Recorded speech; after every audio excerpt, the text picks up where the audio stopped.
Hello, everyone. Welcome back to Comics for All. Thank you for joining us wherever you are today. My name is Jameson. I'm a comics librarian, your host here at Comics for All. Today is Tuesday, February 24th, 2026.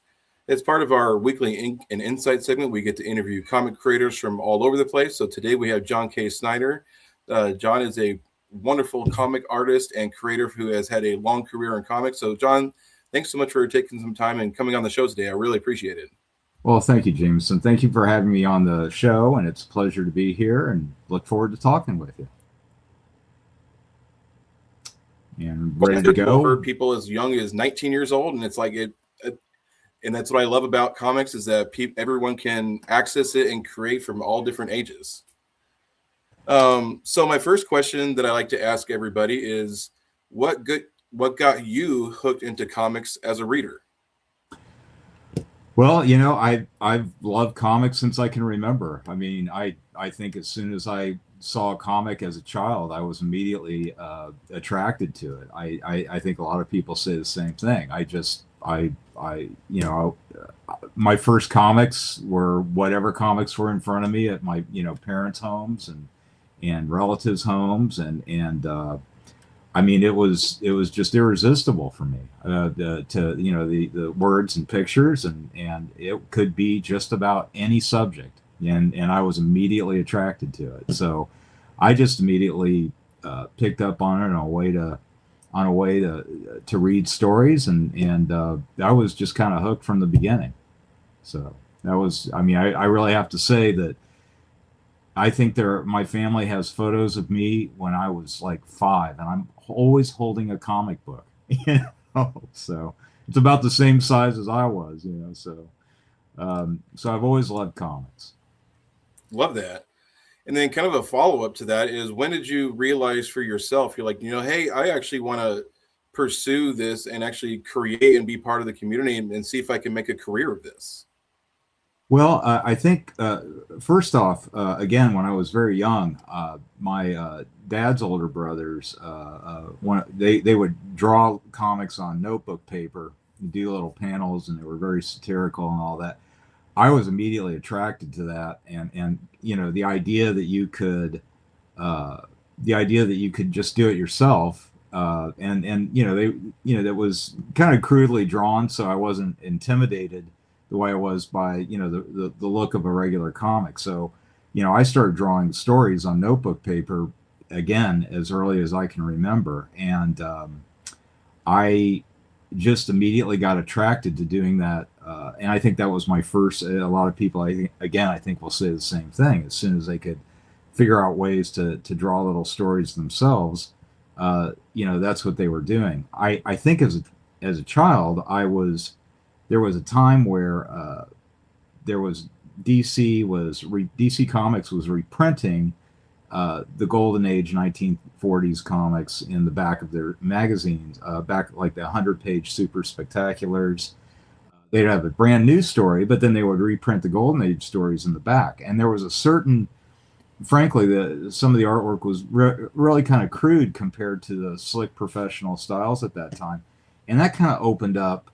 Hey, I can do this. This is kind of a possibility, and so in fact, I think some of my themes were, kind of mimicking some of that Golden Age stuff, even as a kid. And Jules Pfeiffer, the cartoonist, satirist, writer, did a book called The Great Comic Book Heroes. Mm-hmm. In the set, and I had a copy of that as a kid. And again, I think I've heard other artists tell the same story where he had a chapter in the beginning of the book. It was a collection of Golden Age stories, but he had a chapter in the beginning of the book when he was a kid, drawing his own comic on, typing paper and stapling it together and selling it for 10 cents.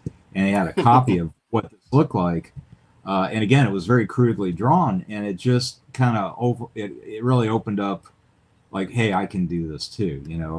This is possible, even if it doesn't look like, at the time, it was, all this brilliant work that was being done, at Marvel and DC. So that was kind of the beginning of my storytelling. And I was really attracted to a lot of different things. I loved what was going on. I loved the movies and television and how stories were being told. And and but that just seemed like an impossible reach. I mean, I loved reading about how they were made, but I didn't know quite how to make that connection to get to there. But Yeah. comics seemed like a way to have your own studio. It just that you had to draw everything. And so as I got older, I got more interested in what was going on, like with being exposed to foreign comics through Heavy Metal magazine and Oh seeing the yeah. work from Europe, and then that led into this ability to tell these even wider sweeping stories, different subject matter. And then you had the early 80s where there was a whole explosion of different companies, smaller companies, different ways to tell stories, and then I became very much like that. Very much is where I felt like this is definitely something I want to try to get involved in. So that was really kind of the beginning of it for me. Excellent. I love hearing how people kind of come to that realization for themselves that they actually want to pursue it. Another reader-centric question I have as a librarian: what's something you've read recently-ish that's really stuck with you? It can be major, indie, or both if you've got both. Well, actually, I'm glad you asked that because I actually have a few things that I've Excellent. picked up that I wanted to show off that I'm in the process of reading right now. Fortunately, some of these are picked up, and some of these I've picked up at the local library here, which has great graphic novel selection. Which Fantastic. I just love how the libraries have become such a part of the comic world, and how it's provided all this access to all these wonderful stories. And this one that I'm reading right now, let's see here, it's called Black Cohosh, and Yes. the writer is Eagle Valiant Brazi, and it's about his personal journey dealing with his difficulty communicating due to a speech impediment, and how he deals with it in his personal life with his family and home and such. And it's told in a very, speaking of Jules Pfeiffer, it's told in a very, basic kind of line art style. But the truth is that with the balance of the simplistic style, it's got this very deep uh, ability to communicate this difficulty that he's had, communicating, and it's done brilliantly. I really enjoy this work, and I highly recommend just what I've seen of it so far. I'm really impressed with that. I'm also looking at began Rick Parker's Drafted, Yes. Shout out Rick. and I had the good fortune to meet Rick a couple of years ago, and he has done a wonderful job telling his personal story of being Hmm. drafted back during the time of the Vietnam War. And I know this is an absolute labor of love of his, a ton of detail. He's spent years on it, and I've been really looking forward to digging into this. And I'm really happy to have a chance to have met Rick, and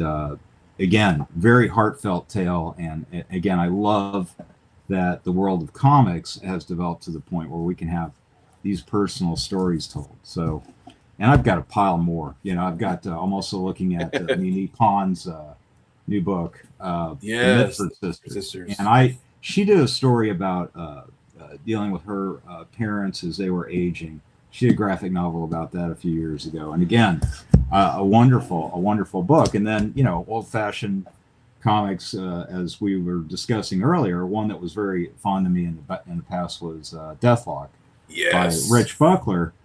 And it's funny, this is a great British edition that hardcover that they put out of this collection of the Deathlock story, the original Deathlock stories by Doug Ment and Bill Manilow, Rich Buckler, Keith Pollard, Arvell Jones, Michael Netzer. Oh, Anyway, great this is lineup. really it's Buckler's storytelling in the early Deathlock stories had a big impact on me, and I thought that was really neat. So those are just some of the things that I'm looking. I'm always trying to look at material, both old and new, and I just wanted to throw in too. I had recently done a back cover for this book, Ghost Agents. This is the front Ooh. cover. This is the back cover that I did. But anyway, this is from Cosmic Lion Productions, which and they're doing a lot of great work. And this is Rocco Jerome's the writer creator of this, and it's kind of a spy-fi series, and it has it's an anthology with a lot of different styles in it and format. Love that. And I'm enjoying to see like all the different styles, and there's one of the things I'm really enjoying about this period in the comics business is the wide range of styles that we're seeing. and Absolutely. I think it's great that you can have access to all these different types of books. So there's always something new to look at. So that's just a bit of what I'm looking at right now.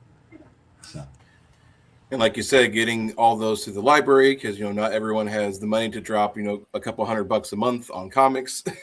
that's right. So it's really, and I tell a lot of people who just want to read comics, just if your library doesn't have it, ask them to buy it. They'll Right. at least make the effort to look into it. And then as a creator, oftentimes if you have a title that's actually in a trade format or a hardcover, just ask your library, hey, will you take a like new or brand new copy and add it to the collection? And like we talked about before we got on, that can vary quite a bit, but it's still worth a shot trying to make that connection. Yes, absolutely. I think again, I love the interaction between the comics industry and the library industry. I just think it's a wonderful thing, and it's a great way to get out a lot of books that people would not normally have access to. So That's right. I'm real big about that too. I agree with you. Well, John, what is so you've worked in your career in comics for a long time now. What does actually your creative work week look like, kind of in 2026 for the next couple of months here? Well, I'm just looking over here at my schedule. It's busy. I've got right now. I am working on a series of commissions, and I'm kind of balancing working on commissions. I'm also getting ready to get deeply involved in returning to the first series I did when I got started in comics, my creator in series Fashion and Action. Yes. And what I'm working on right now is so I'm working on that, and I'm working on the commissions, and I've got a couple of covers that I'm doing for some people, and I got to tell you, it fills up quickly. I'm sure. And so it's just a matter of kind of juggling all these different things to work on, and that's just really that's right now what I've got, and I can kind of already see to the end of the year now.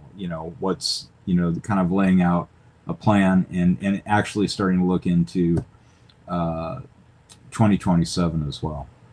Excellent that you can plan that far ahead. I know some people kind of fly by the seat of their pants in a sense, but it's great to hear that some people Well, have again, themselves. it's a juggling, so there's a little bit of Right. that. I mean, and especially when you're involved in creator-owned work and projects, you have to kind of figure out a way to develop a system to kind of, the flow kind of takes its own path as it goes along. So, That's right.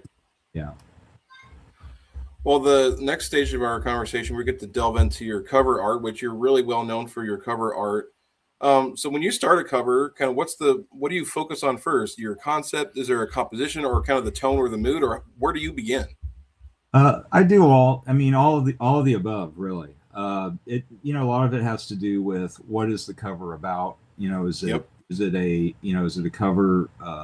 What's the subject? Is it something that's an archival for an archival collection? Is it a licensed character? Is it a brand new creator owned character? Doing a variant cover for, or doing something of my own. And I think what you want to do is you want to play on the strengths of if it's a licensed character, what's some kind of aspect of familiarity of the character, but then again trying to come up with your own take on it that makes it unique in its own way stylistically or in terms of the layout. Each cover is a challenge, and it kind of develops as it goes along, but I try to make each one as distinctive as possible along the way. Love that. And you touched on it there for a second, but how do you approach covers, especially for like a reprint a limited edition, or even just like an original graphic novel, like something creator owned? Are there different approaches in terms of how your composition or tone, or is it still kind of the same general approach, but then, like you said, specifically on what the story or even what the artist or creator is asking for? Well, for example, right now I'm working on my fashion and action cover for the new collection, and it's what we're working on right now is a new collection of the original material, fashion and action material from the '80s, but it's also going to include a brand new 25 page story where I introduce the original characters and introduce some new characters as well. The Okay. format that I'm looking into, what that we're looking into for that is a slipcase. So the slipcase would have one image, and then the main cover of the main book would have a different image. Okay. So the thought would be to make the main cover more of a focus on one of the main characters, but then the slipcase can be more of a you know spread out multi characters, multi scenes, more of like an epic, more of an epic spread that goes all the way around. Yeah, love so those. so yeah so like for example, like something like that, the way I'm thinking about it is uh, something stark like the fashion and action, the way this is Frances, the leader of the fashion and action team. There we go. So something where she would be, yeah, something where she would be focused on perhaps the main image, and then the wraparound image being the rest of the team, some of the situations they're in. Again, kind of an epic movie poster style. So that's kind of how I'm working on it right now. That's my initial thought going in. In another case, I just did with, and by the way, I'll be doing that with Clover Press, and I just recently did with them this Dick Tracy cover.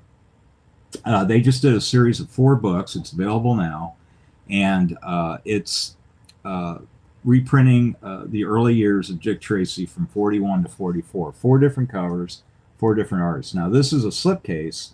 One of the artists, not myself, designed this wristband, the Tracy wristband here, and you see the image. This is my art here, and then you pull it out, and then it's the full image.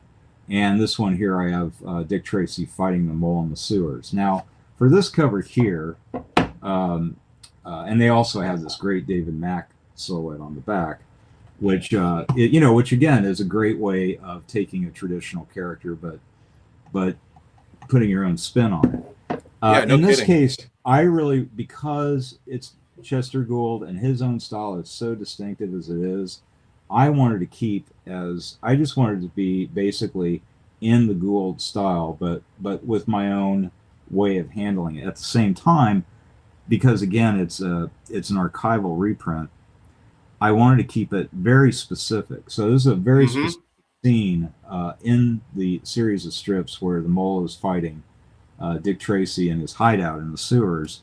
So I really wanted to keep it to where even the debris that's falling is drawn in the same way that Gould drew it. I feel like if it goes away from that, then it really it's a different thing. That's my personal approach. And so, and I really love doing this. You were asking me earlier about a kid when I was a kid and my exposure to comics. Dick Tracy was easily one of my very favorite comics, and I had a collection of Dick Tracy comic strips, a hardback collection. Ooh, nice. And yeah, that was kind of my original. I mean, it was practically underground. It was so violent, and again, it was all the fighting the gangsters and also the way that Chester Gould drew and almost this all the characters were practically cut out. It was almost this 2-dimensional style of the Yes. character, and all the use of solid blacks on Tracy's outfit and the bad guys. It was a very interesting looking, and again, getting back to what I liked about the Golden Age comics as well. Uh, anyway, it was really an honor to work on this. But again, it's what I really love about covers and also working with Clover. Robbie Robbins is the designer there. Is just using the graphics to work in relationship with the image and all of that. Um, Absolutely. and another cover that I just recently did that also involved kind of a process of how to work on it was working on the cover for the new Legends of Indie Comics Words Only book. And for that, that is a new book that's coming out that's all prose stories of golden age, not golden age, 1990s, 80s, and 90s characters. Love that. And yeah, I think it's a great idea, and it's all written by the people that were involved with the original characters. And there's all of these are very recognizable characters from that period.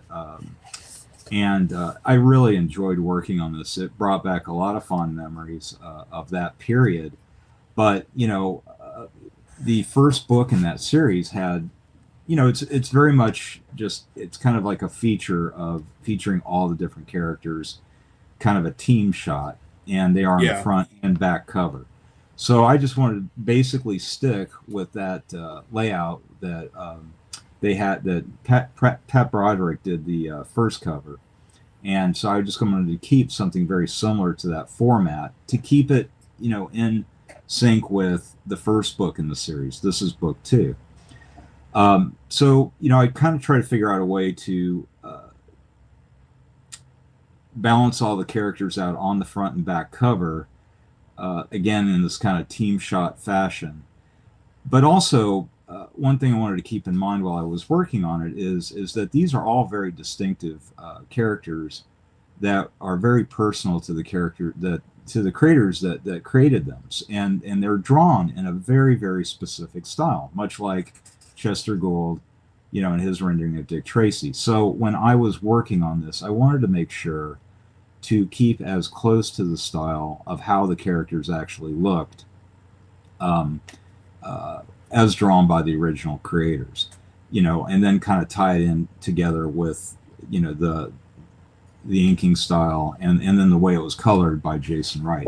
And this is the actual penciled stage here of the front cover and the back cover here. And I think I sent you some files of the various stages that went through to the color stage. But anyway, that was great fun to work on.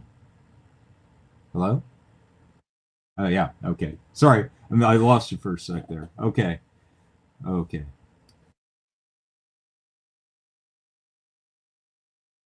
okay. Are we still? Can you? There we go. I'm still here. For whatever reason, the oh, okay, that's why. Hold on. There we go. Okay. I was like, where'd it go? Okay, Oh, sorry okay. about that, everybody. So, okay. as you touched on, kind of going back into the indie comic prose book a little bit. There's the original art for the front cover there, go. And the back cover as well. And again, all right. So, as you were saying.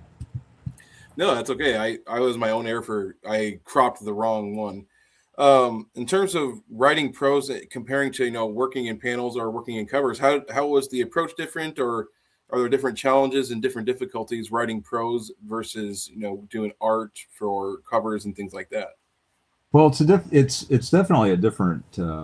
It's definitely different. I mean, when you're working visually, you just kind of come out with a general idea of what's going to be on the page and thumbnail layout, and then we'll work writing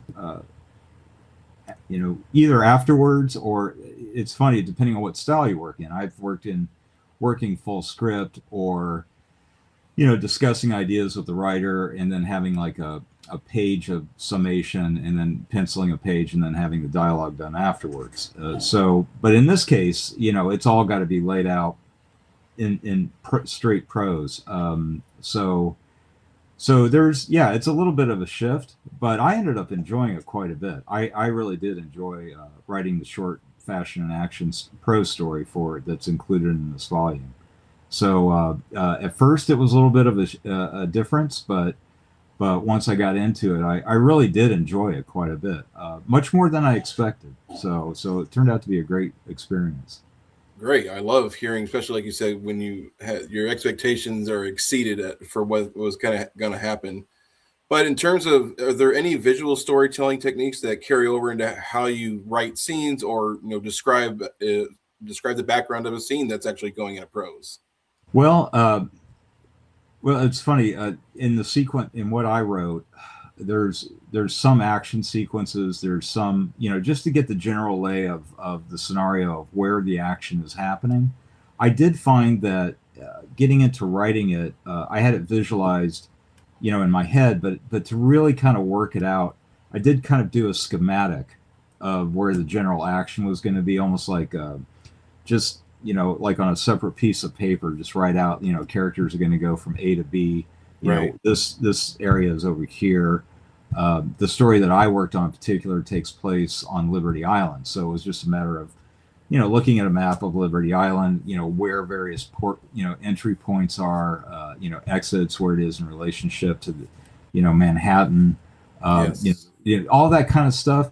It's kind of good to actually have that in front of me, to kind of, and it's funny because, when I was drawing fashion and action and that sort of stuff was figured in, you would draw that, it's like it's drawn, it's there, and you're looking at visual reference. But when you're writing the story, you have to kind of lay that out in words for, the reader to help visualize, the story that you're telling.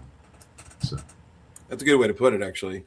Um, in terms of influence, are there any particular authors or comic writers that influence your prose writing?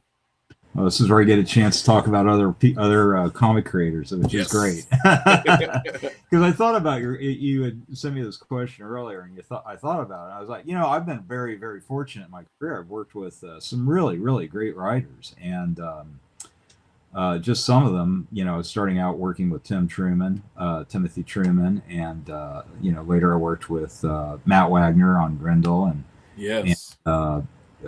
John Ostrander and Kim Yale on Suicide Squad, and also I've been very lucky to adapt uh, the mystery writer Lawrence Block for the 8 Million Ways to Die graphic novel, but also Robert Louis Stevenson for Dr. Jekyll and Mr. Hyde, and Joseph Conrad for uh, The Secret Agent. Those were for the Classics Illustrated line.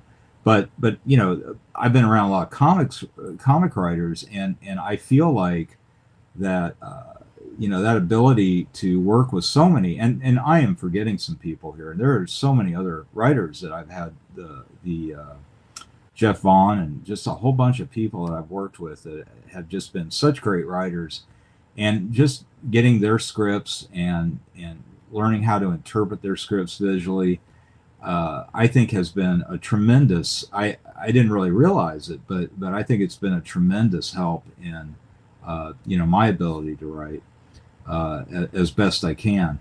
But I also like some of the writers that I like that have what I think a very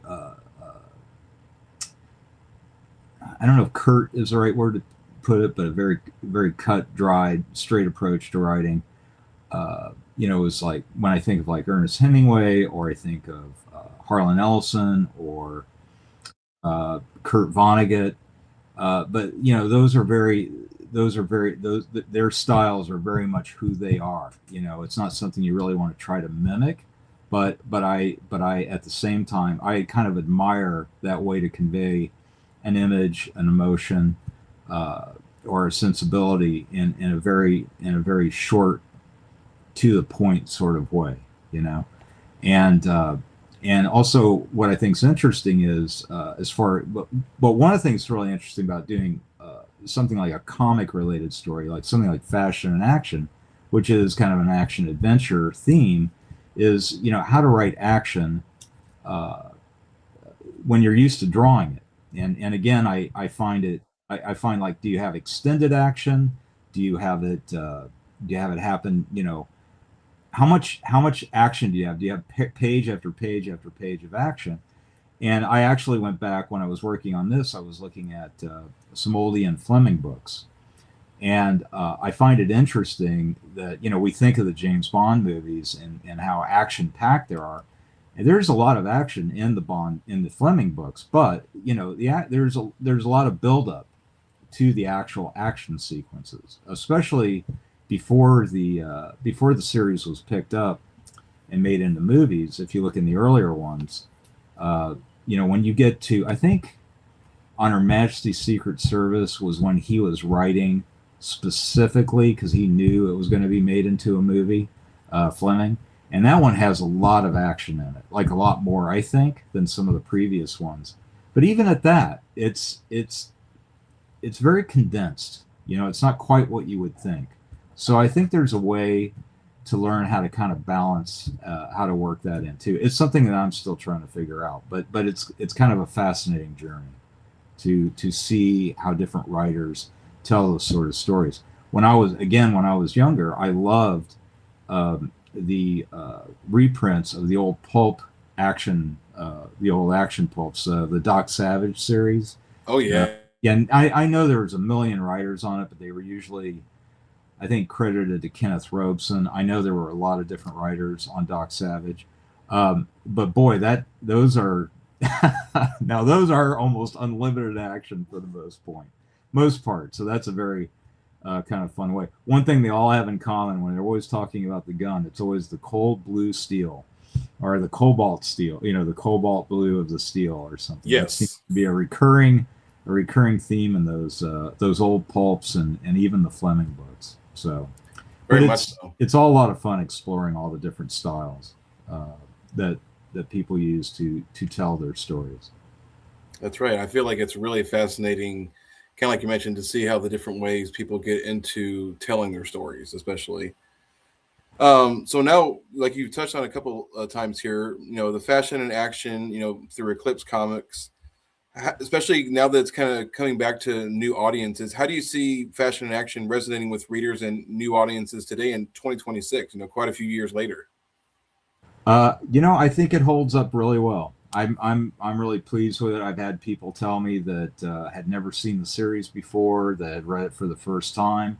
Younger readers that feel like it's still very current, and I really appreciate that. I felt that, and so I feel very confident in bringing it to even a newer audience today.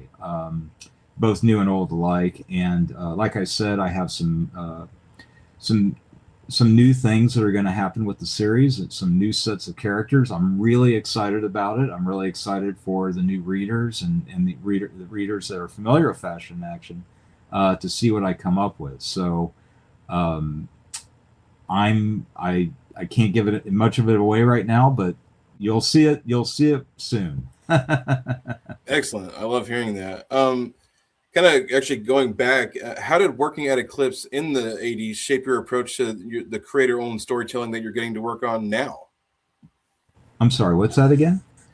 Yeah, let me do the question again. So, how did working at Eclipse, in the 80s shape your approach to creator-owned storytelling, throughout your career and up to now? Um, well, I think one of the things that was really great about that period was, once you were on board working on something, it was, you really had free reign to do exactly what you wanted to. So, Hmm. there was the energy of all the great work that was being done by all these other people, like at first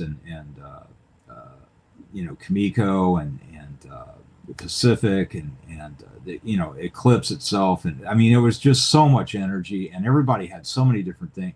So it was there was a real kind of what I think.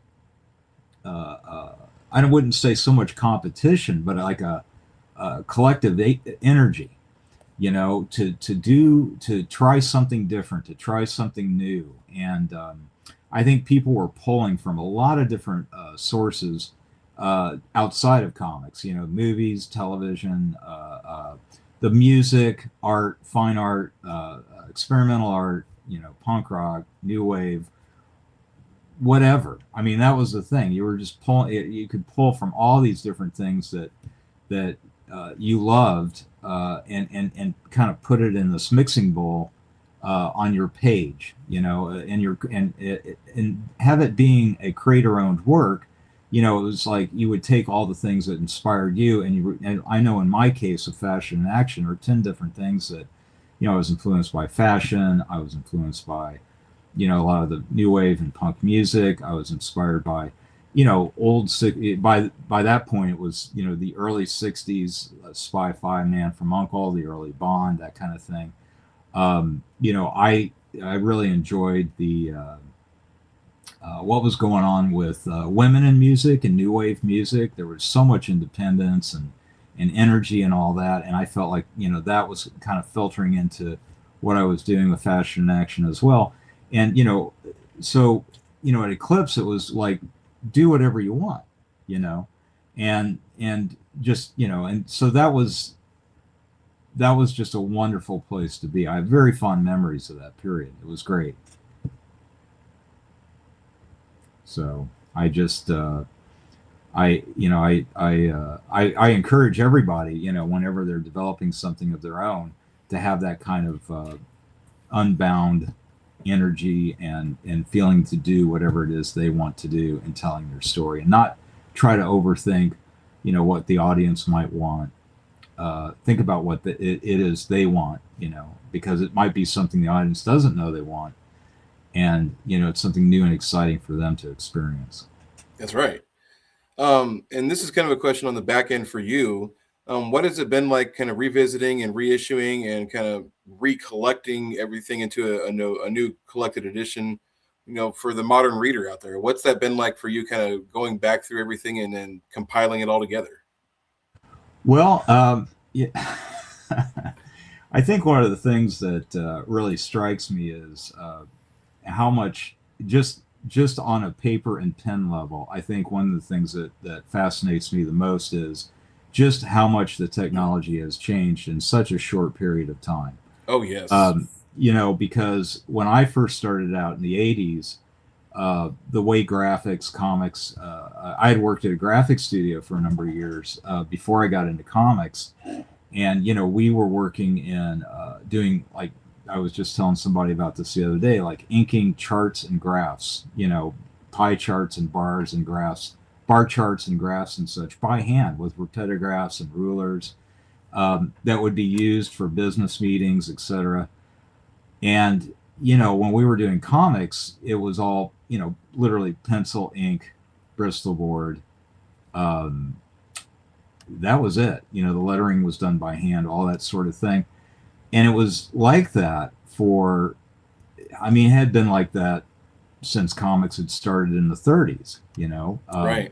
It had been around longer than that, but as we know it, it had been pretty much the same for about 50 years.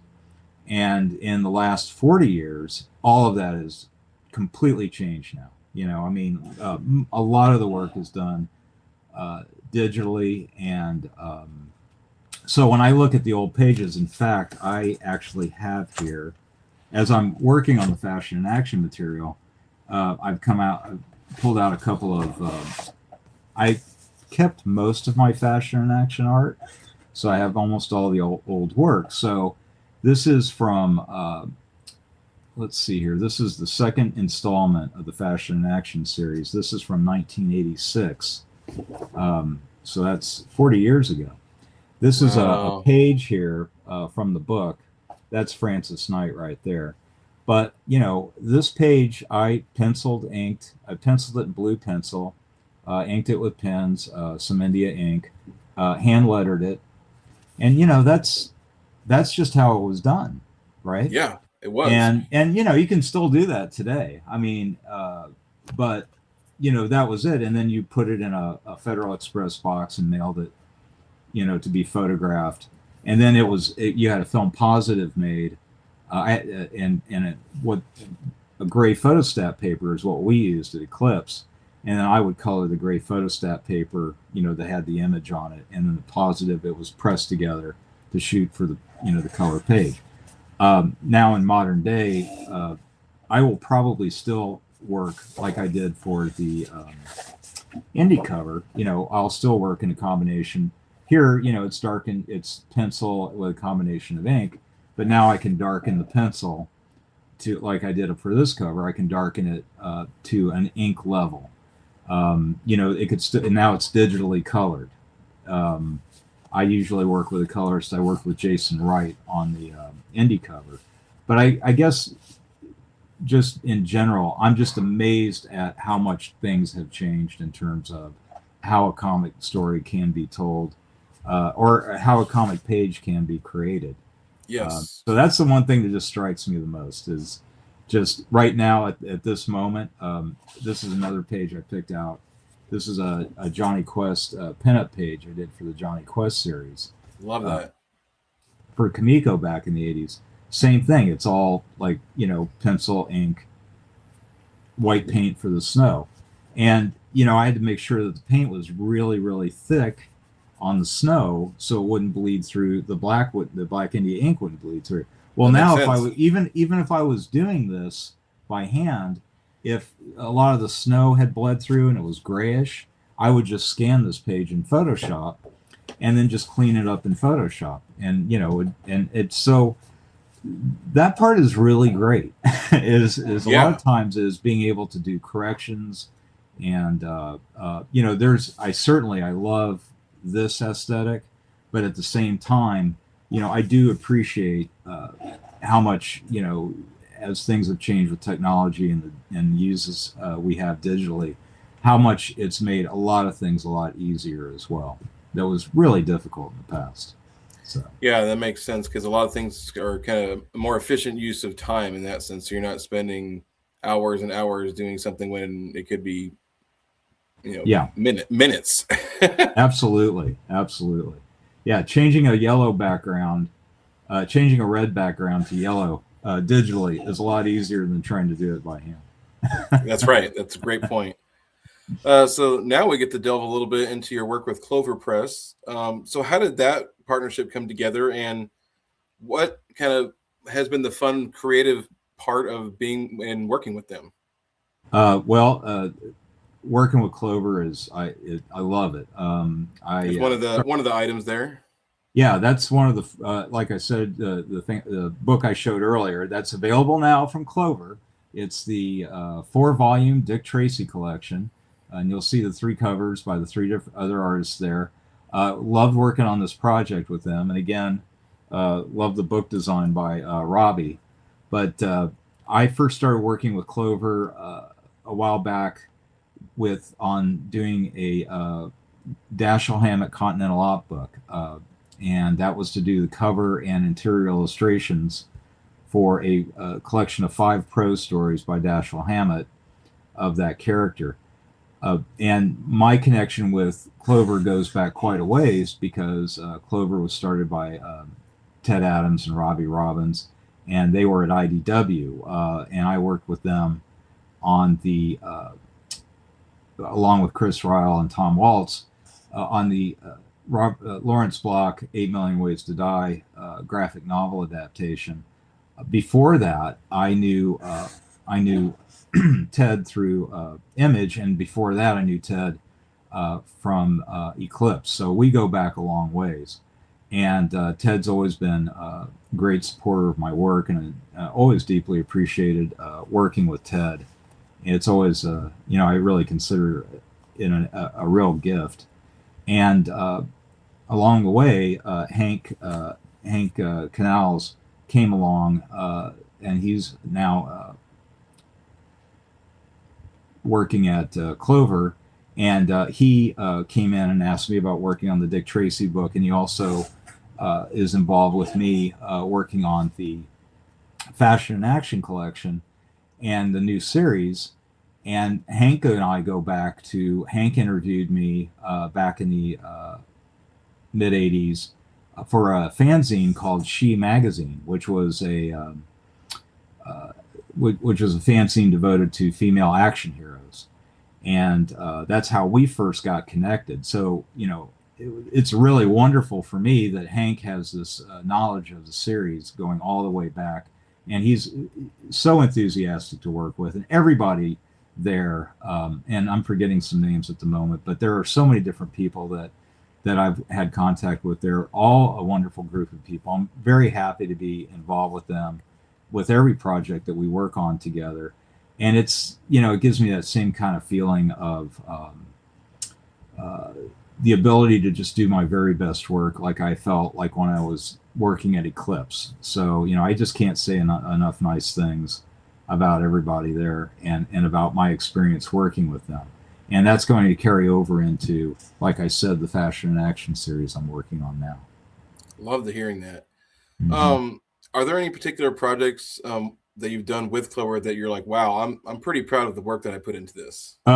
Well, like I said, up to now, both the Continental Op and the Dick Tracy project, I'm very pleased with how both of those came out. I'm just really, again, I just feel like there's this enthusiasm to just do your best, Yeah, and I really try to meet up to the opportunity that I'm given by them to do these really super cool projects, and again, the fact that we're working together on Fashion and Action, I'm so excited about where this is all going to end up, because fashion, it's the culmination for me of a lifetime of learning all these new skills throughout my yes. career, and it's like coming full circle. I started out with Fashion and Action, and now I'm kind of coming back home with all these, with a big toolkit. That's a good way to And put it. it's Yep. and working with the guys that with Ted with Ted and working with Hank and Robbie, and everybody there. I am so excited about what we're going to be doing with this in the future. Well, So, that was right into my next question. At least what you can talk about. Are there any upcoming projects that you're really excited about? At least the ones you can talk about. I gotta say, this project is very involved, so there's not it's going to take up a lot of the time that I have some commissions. I do some commissions regularly, and I always love the I'm very fortunate in that a lot of the commission work that I've been asked to do, it's always great topics, really cool stuff, old movies, classic characters, just really a lot of neat different topics. So there's a couple of them. I'm just finishing up a very detailed Blade Runner commission, and I'm very excited. It's, Ooh, yeah, a lot of fun. I'm working on yet another Dashiell Hammett themed commission. It's a lot of fun, and doing a kind of a faux movie poster of the John Carpenter Thing movie from 1982. Those are okay. the kind of things that are on the side, but they're not really on the side. It's all on the forefront for me. I always try to give everything, I do everything, give all my best effort, and so those are great things to have. But other projects, like I said, I've got a couple of covers that I'm working on with some creator-owned people that have some really neat projects. I can't talk about it yet, but I've got some cool ideas for that. I've got another character that I did a few things for via Kickstarter, just to kind of get the feel of Kickstarter. This little character called the Littlest Plague Doctor, and I've done some stickers and some mini prints and patches with this character, and it's kind of I would say a gothic Wind in the Willows, sort of a world that this character lives in. Okay. And down the road, it's there. I've started working on character sketches of the additional characters in this little world, and I'm working on this with writer J.D. Falkson. Has written a wonderful little story and doing that kind of almost like a storybook for all ages, and that would be through Wildside Press, and that's another project that I'm working on. And something else that I can talk about that's actually coming out this week is the cover I did for the Overstreet comic book Big Guide. Yes. Okay, so that's a copy of what the book will look like. That is the big edition, oversized edition, and that features Lady Luck, the Will Eisner character, getting back again to a Golden Age theme. And I Yes. loved working on that as well. I also just wanted to show you real quick the actual original for that. Ooh, there we go. Yeah, and again, we're talking about different techniques. I mean, this is something that could be created digitally now, but I love having the original art. I love still creating the artwork by hand.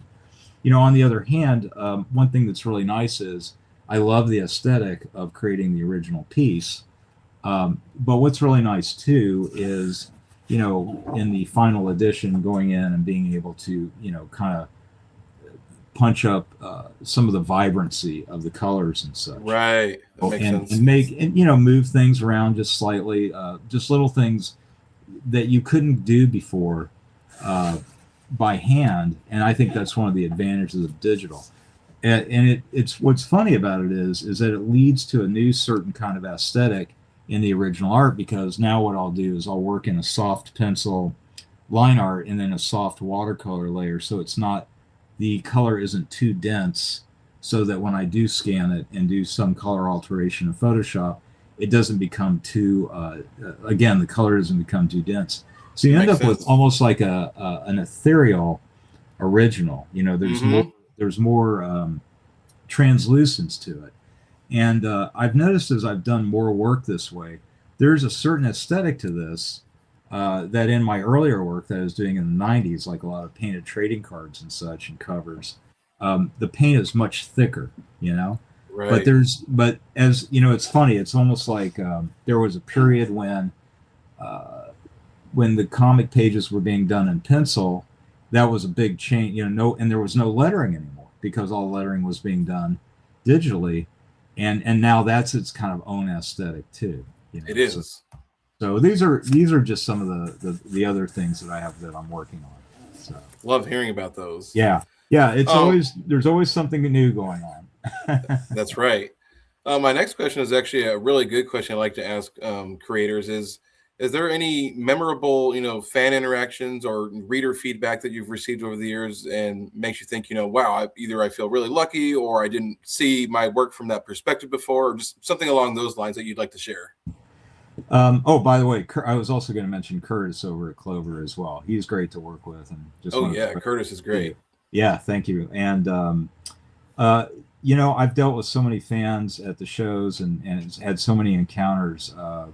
It's always a wonderful part of uh, being in this business, and I think one of the things that I've really enjoyed in is actually having done this for a period of time is when some of the people that you encountered earlier in your career will come to you later in your career. One instance that comes to mind, I remember I was coming out of a show some time ago and I was headed toward the parking lot, and somebody called out to me and they had told me that they really enjoyed that I'd worked on I can't remember which book it was. Maybe it was a Classics Illustrated Secret Agent, that they had it since they were a kid, Oh and wow. they had really, and I can't remember if I had signed it at the table for him earlier or he had it with him there, and I went up and signed it for him at that moment. But it's just things like that. The idea that you had done something for somebody in their youth that had enough meaning to them that they would remember it to the point where that they grew up with it. That really, I think that's one of the things that is something that really I'm very touched by. I think that's really kind of a great, like I read Grendel when I was a kid. I read Dr. Jekyll and Mr. Hyde. That was such a great book. In recent times when I did the Lawrence Block book, 8 Million Ways to Die, I've had some very nice reactions from people. And I think one of the things I really like about it is, you spend so much time alone working on these things or talking with your fellow creators. Uh, Mm-hmm. that's about the extent of your human interaction a lot of times while you're, buried in these things. And, Yeah. you have, getting back to our other parts of our conversation, you're kind of problem solving, how to tell this story visually or in prose or whatever. And you have all these things that you're telling yourself, like, how do you communicate this idea, and you're hoping that it connects with the audience, while you're telling your story. And what's really great about coming into contact with the fans is if they'll notice a certain subtlety, in a color choice you used, or the way you know, had this character, go from one end of the page to the other, the way you laid out the page, these little details. Whenever somebody catches something like that, it's really a great moment. And what's really great too is when they see something in it that you never saw in it. It's like Mm-hmm. they give you some added perspective to the work that you didn't see before. But again, I spend so much time doing this. When I meet somebody that's from a different, completely different field, and especially when they're helping other people, like teachers, people in the medical profession, something like that, that's always very touching to me. That deal with a lot of high stress uh, positions, and they talk about how your work provides comfort to them uh, Mm-hmm. sometimes in what they're dealing with. That's always a nice thing too. So I think one of the things I really love about having been in comics is that it has exposed me to just a whole world of people and their professions, and people I wouldn't necessarily have the opportunity to have met and heard about their personal life experiences. And that's one of the things I like about the shows, and getting a Absolutely. chance to connect with people. So that's just Yeah. could go on forever on Oh yeah, that. exactly. I'm with you. I feel like, especially those in-person conventions, you interact and meet people that you would never otherwise meet, in life. Right. Yeah. So I mean that's really one of the great joys of it is getting to I think one of the things that I love the most about comics is that it's really exposed me to uh, the world, literally. You know, Mm-hmm. there's a lot of places I haven't personally traveled, but I just saw last week somebody sent me an Instagram post about edition of Suicide Squad. In Europe, and it was just like, wow, that's so great. Oh yeah, absolutely. So, So, in terms of your upcoming convention appearances, what appearances can you share for the next few months here? I will be attending. Let me just check here real quick. I will be attending the Heroes Con, Oh and yes, that will be, I believe, in mid-June. I will be a guest there. I love that show, and it's a wonderful show, and I'm looking forward to that. yeah. Everybody who comes on the channel who mentions HeroesCon, everyone has fantastic reviews for it. Yeah, so that'll be in mid-June. That's yeah, and I'm looking forward to that. And then I'm a regular guest and as well at the Baltimore convention, and that will be in late September this year. And Shelley and Mark always put on a great show, and I cannot wait to get to that as well. So I'll be there, and beforehand, I will be participating in the online Comic Art Fans convention that's done specifically online, and that will be, I believe, in May. That will be coming up in mid-May. So that's just for right now. That's what I have planned. So and in between, I'll be busy here at the drawing table. Love hearing that. So, John, where can people find you online and follow along with what you're working on? Well, I'm on Instagram. I'm on Facebook. I'm on. I also have my website, johnkSnyder.com. And you can find me on Twitter. Not so much, but uh, those are some of the locations you can. And yeah, that's where you can find me. Excellent, and I'll make sure to put those in the description of the video once we post it on YouTube afterwards. My last question to close us out is a fun one, but an odd one. Do you happen to have a favorite snack, or is a meal when you need to power yourself through for a couple hours? Well, let's see. Well, artwork and food don't mix well, I in know. my opinion. So you have to be careful about what you eat because you don't want to get grease stains on the artwork. That's right. But usually the go-to for me is pretzels. Oh, there you go. Yeah, because it's and away from the table on a separate smaller table or something. But that's about it because, like I said, you just I don't know the idea of Cheetos. Just it's a frightening prospect. That is So you want to exactly. keep you want to think about you want to again it's really funny the area around the drawing table can become quite chaotic, but that one little area where the artwork is focused is sacred ground. So when it comes to food, it's just like it's really off limits. But That's right. pretzels are, okay over in this direction. Yeah, they're pretty safe. They don't have too much, seasoning or stuff on them. So, Right, right.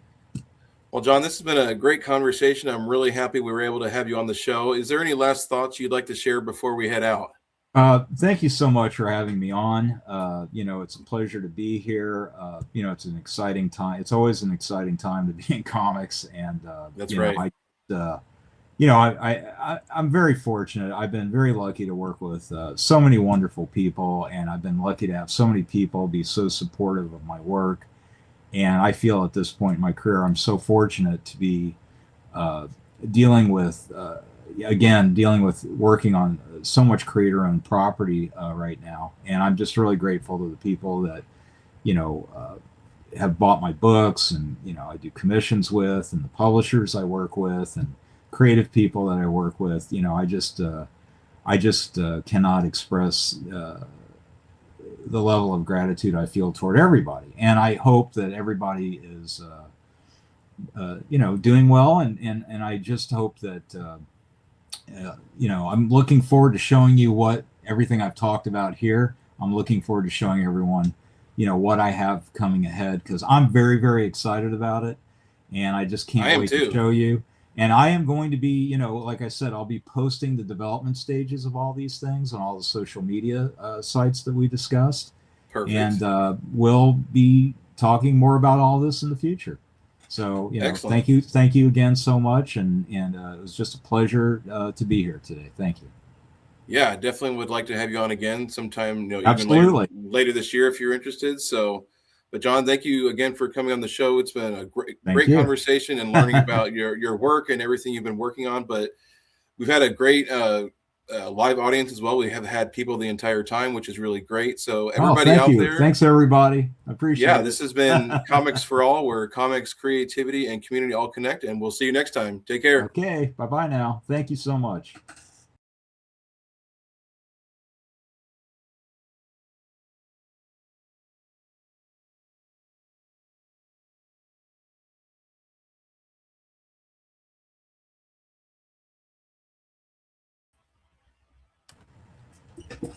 Okay.